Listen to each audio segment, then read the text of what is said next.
Si je vous demande quelle est la dernière fois que vous avez vu une voiture jaune, vous n'allez probablement pas vous en rappeler.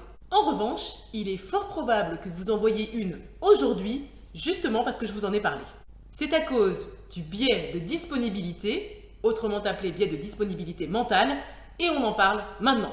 Bienvenue dans Café Climat, la série pour comprendre un biais cognitif, le temps d'un café. Pour bien comprendre le biais de disponibilité, je vous rappelle les deux fonctionnements du cerveau.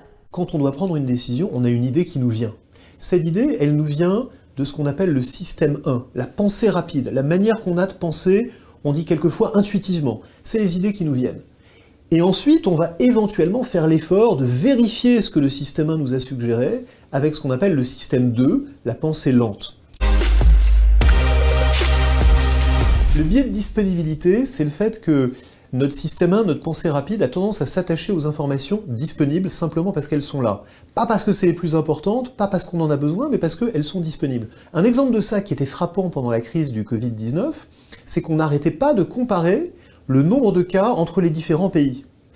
Et alors à chaque fois on disait mais en fait le nombre de cas il veut rien dire parce qu'il dépend de la politique de test. Selon qu'on a fait beaucoup de tests ou qu'on n'en a pas fait beaucoup, on va trouver un nombre de cas complètement différent. Et à chaque fois on nous disait oui mais quand même on compare parce que c'est quand même intéressant de comparer, alors qu'en fait c'est une comparaison qui veut juste rien dire. C'est un exemple frappant, on prend l'information qui est disponible au lieu de se demander quelle est l'information qu'on voudrait vraiment avoir. Les informations sur le changement climatique font rarement la une des journaux ou du 20h. Le sujet est très peu médiatisé sur les médias grand public, même si je vois un petit peu de changement. Ce n'est donc pas une information disponible facilement ou dont on parle beaucoup. Il suffit de voir comment le transfert de Messi a éclipsé le rapport du GIEC. Inversement, quand une action est réalisée pour agir contre le changement climatique, il y a énormément de publicité qui est faite autour. Par exemple, dire qu'on compense en plantant des arbres, ben voyons. Ou dire qu'on a installé des panneaux solaires, fabriqués en Chine. Ces informations sont vantées et répétées.